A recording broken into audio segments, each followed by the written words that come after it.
তুই কোথায় গেছিলিস? আমি আমি তো লোকেদের ভয় দেখাতে গেছিলাম। হোয়াট? ভয় দেখাতে? সকালবেলা এই ড্রেস আপে? এই জন্যই বলি ছেলের দ্বারা কিচ্ছু হবে না, ছেলেরা হাদার হাদাই থাকে। দাঁড়া, তোর একটা মেকওভার লাগবে।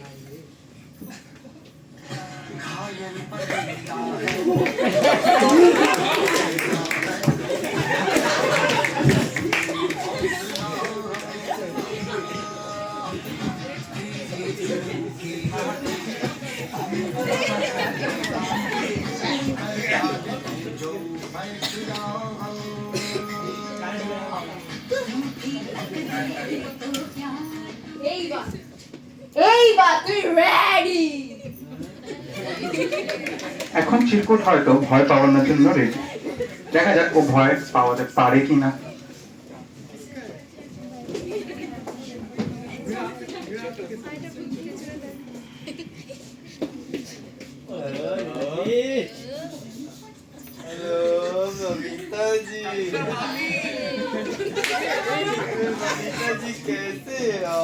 जेठालाल आप है क्या?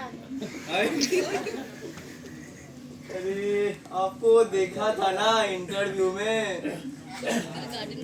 बहुत अच्छा रिपोर्टर थे आप,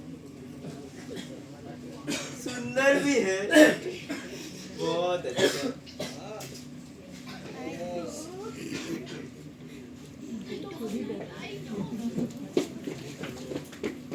अरे लाइटটা কে বন্ধ করলো?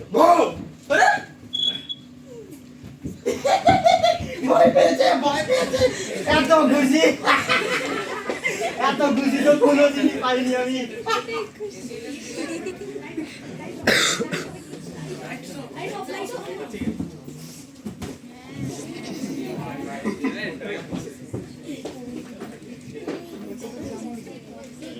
বাহ, সেরা সেরা।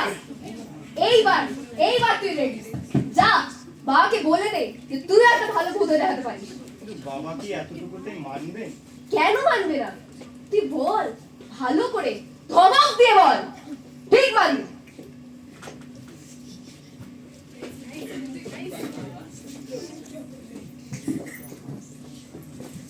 কি মনে হয় এই বাসন মাজা সাবান আমাদের ছেলের পছন্দ হবে?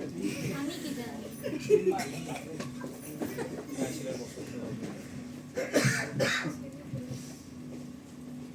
বাবা, হ্যাঁ বাবা বল। বলছিলাম কি, আমি এখন মানুষদের ভয় দেখাতে শিখে গেছি বাবা। আমি আর এই বাসন মাজা, রান্না করে এইসব কাজ আমি আর করতে চাই না বাবা। আমি এখন ভয়ঙ্কর ভূত হতে চাই।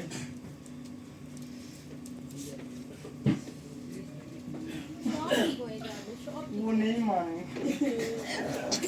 কাটিস না বাবা,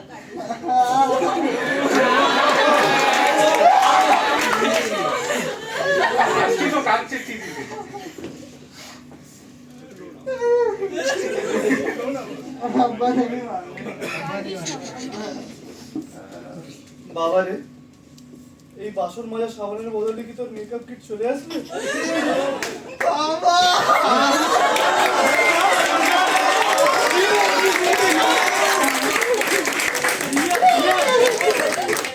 তো ভাইয়ের বোনেরা, চিরকুট আমাদের কি শেখালো? এই নাটকের মাধ্যমে চিরকুট একটি ভয়ঙ্কর ভূত হয়েই দেখালো, কিন্তু এটা শেখালো যে ইচ্ছে থাকলে সব হয়। ধন্যবাদ।